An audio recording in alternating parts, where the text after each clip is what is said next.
Hey, thanks for watching 4Color Commentary. I'm Mark Allen. This is part two of my vacation haul video series. And so I'm just going to jump right into it. These are the vast majority of these. I'm going to try to make it through the rest of this, making this a 2-video series. These are 25-cent comics for the most part. When I jump into the dollar comics, I'll indicate that. But I want to start with something that I hadn't seen for a long time. An issue of a publication I hadn't seen for a long time. This is Vantage Press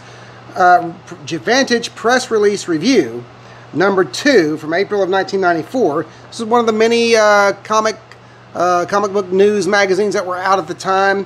This one with a slick paper cover with newsprint, black and white newsprint interior. I'm going to be honest with you. Of course, I love comics history. You know that this kind of thing, I like going back and reading the news of the comic book news from yesteryear, if you will. But there was something nostalgic in this book that, even though I had nothing to do with it at this point, I didn't come along till much later. It was kind of neat to find a column in a suspended animation column in the Vantage Press Release Review. Okay, so this was suspended animation at the time by Michael Vance and R.A. Jones. And so it was just a really neat thing to find that. Kind of neat to find the column where I got my start in comics. I don't know what you call it. I never considered myself media of comics press, or maybe media, I guess. But anyway, that was kind of neat. Okay, and now I'm going to go fairly quickly through some of these, but just quarter finds. This was just a story, an original Sin tie-in by Mark with Mark Waid and Mark Bagley. Mark Bagley art is what drew me to it. Just a Hulk Iron Man story, a throwback story, which just kind of fun. Had that kind of that old Marvel simpler, more the Marvel of simpler days feel, even though it had part of an ongoing story. But it was just kind of cool, and I love the cover art on that. And then I'm going back and I'm looking at some of this stuff, and I'm thinking, why would I do this for a quarter? Well, for a quarter, I'll buy. There's lots of. I won't say I'll buy most anything, but there's lots of things I'll buy for a quarter. These were quarter books, by the way, from Shadow Mountain Comics in Tulsa. I got 2 issues, 2 copies of Youngblood #1. You say, what? Why would you do that? Because it was the 90s, and I remember when it came out, and it's just kind of, it is a first appearance now that's a little over 20 years old, and well, first issue, not first appearance. There were ad appearances, but Youngblood, and they were selling them just like that, quarter for both. If there was 2 in the bag, you got 2 for a quarter, so that was a decent find. Now, these next 2 I'm going to take out of the plastic, because you know how I like gimmick covers.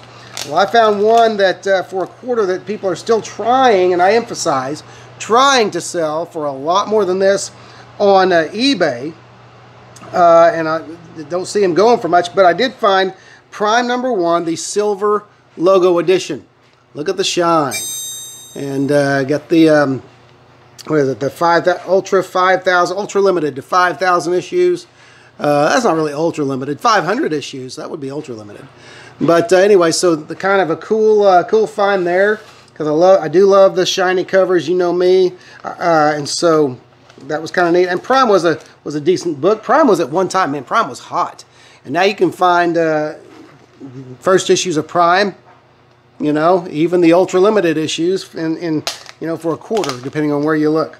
Here was another one that I'd never seen. It's a holofoil cover, Dark Minds Macropolis #1, very cool cover there, and I like those, so I'll pick those up for a quarter. Pick those up all day long, man.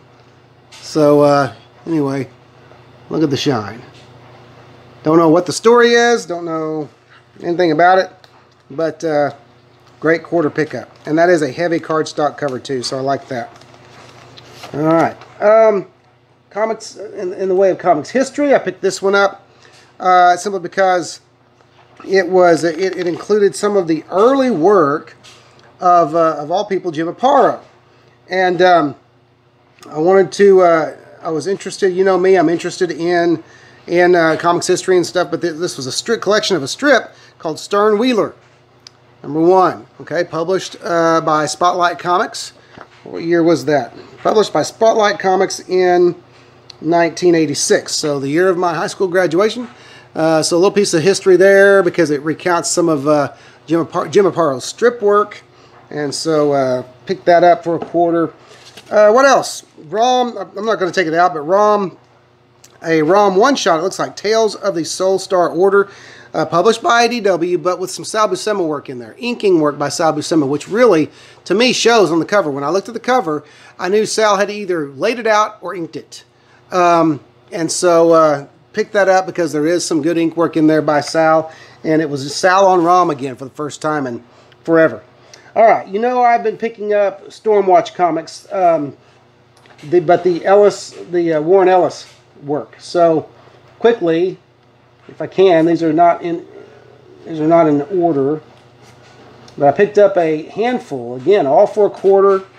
I've issued, and this was the second. This was the first. Now he picked up an issue 37, I believe it was, the first volume, and then Ellis continued writing it with another different artist.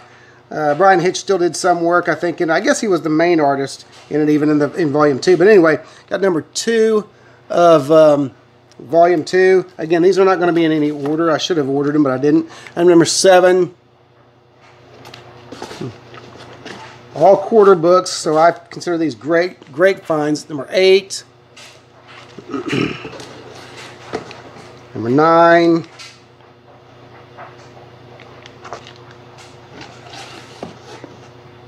#10, love that white cover.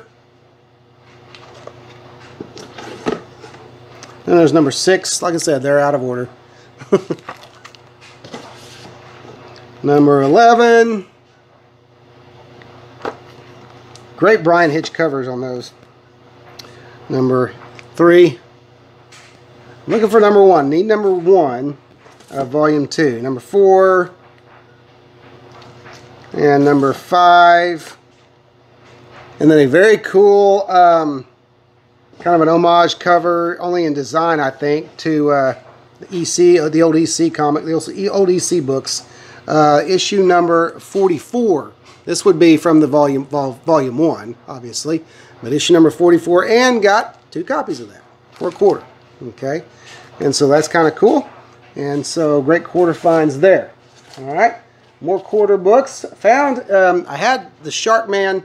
The 2 issues of Sharkman that had been published to my knowledge, and a couple of different covers on #1. I didn't realize there were 2 different covers on #2, but there are, and I picked up a cover I didn't have, so I was glad to find that for $1.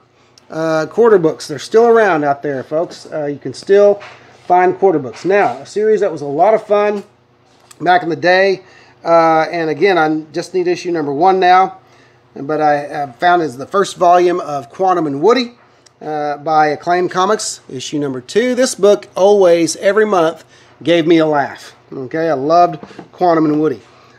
Issue #3, first appearance of the goat. Who cares? But you know, just as an aside, I did used to have, I actually ordered back in the day, the little plastic goat with the cape and mask on it.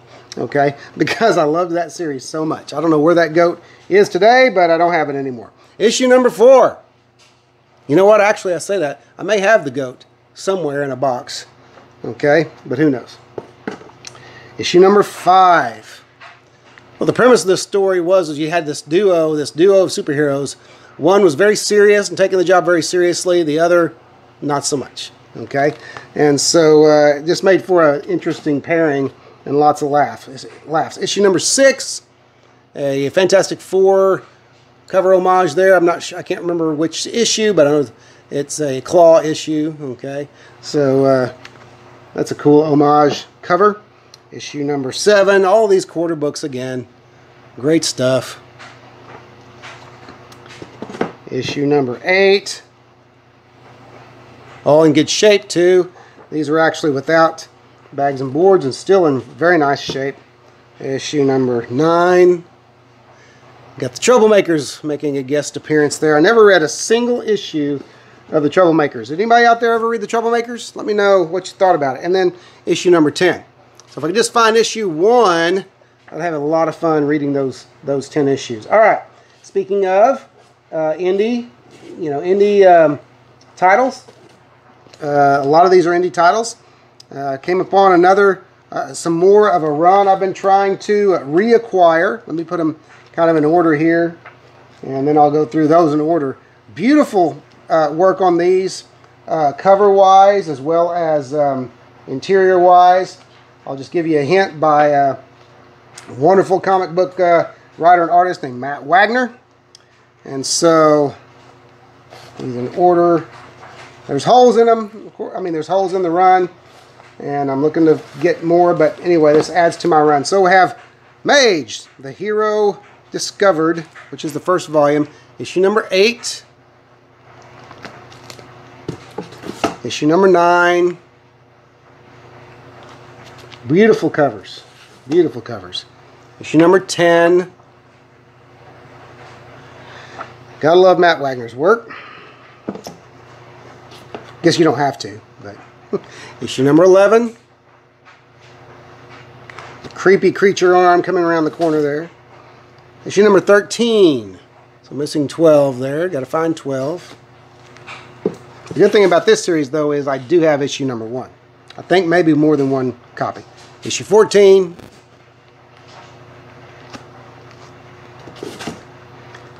And 2 copies of issue 15. Okay, so for a quarter. Can't beat it. All right. Now, this was a series that I wondered about and hemmed and hawed about back in the day, and I never made a move on it. Though at the time, it was a very popular series, or a very popular startup series, I want to say. Let me get a publication date on it. No, where's the publication date?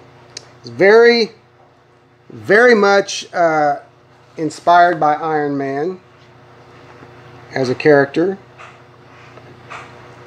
Please forgive me.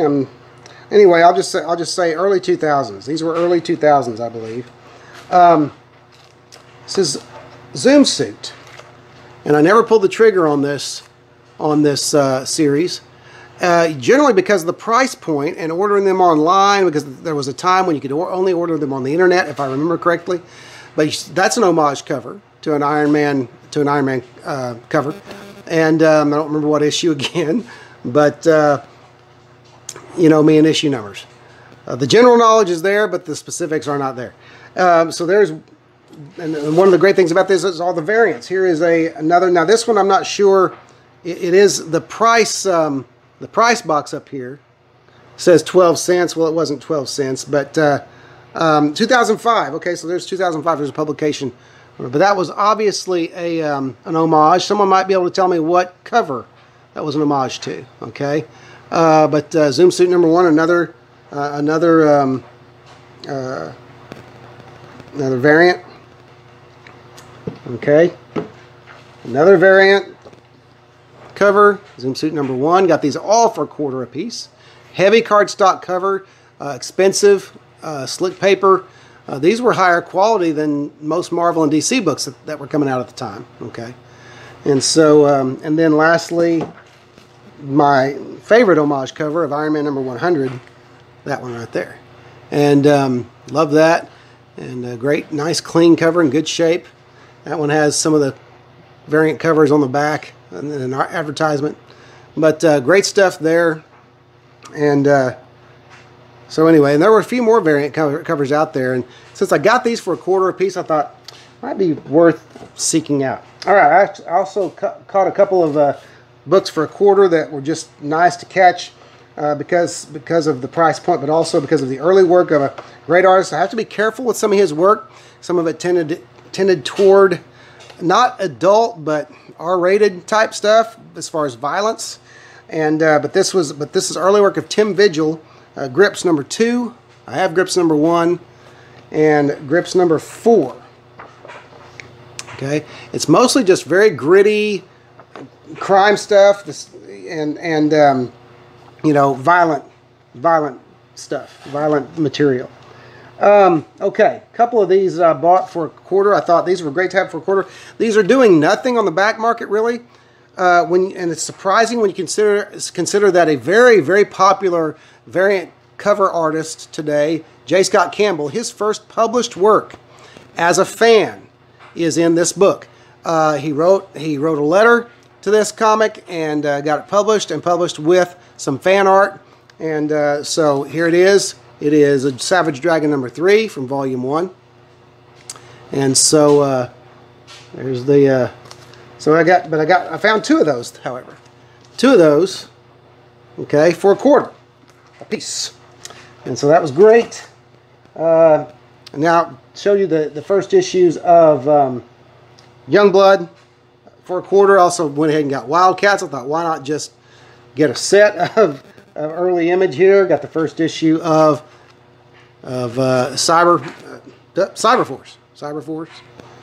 Because these actually I never read. I never read the first issues of these. Okay, but along with that, I also got from Cyberforce. I also got issues 2,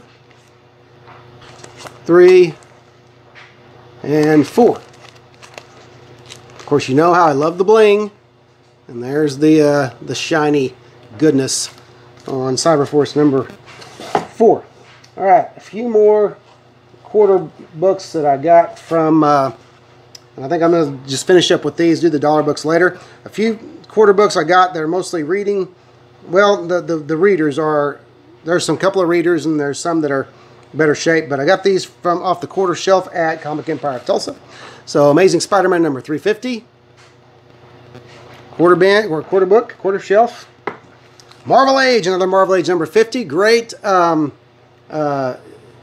new universe cover there. Okay. Marvel Age #81. Acts of Vengeance. I loved that work back in the day. Lots of John Byrne stuff in that Acts of Vengeance. What if Fantastic Four had remained, the new Fantastic Four had remained a team. Great stuff there. Marvel Age #20. Jim Shooter cover. Marvel Age #74. Great Moon Knight cover there.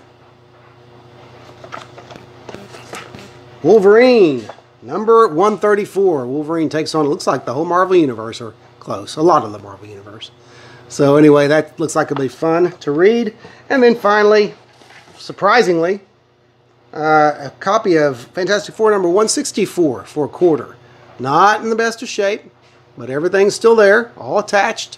It will get a press, and it'll be a decent, it'll be more than a $1 book when I'm done with it. So anyway, that was it. So those are the $1 books. I'll finish up the series of videos with the dollar books next time. But I hope you enjoyed that. Always fun to find $1 books, and it's hard to just get a few, isn't it?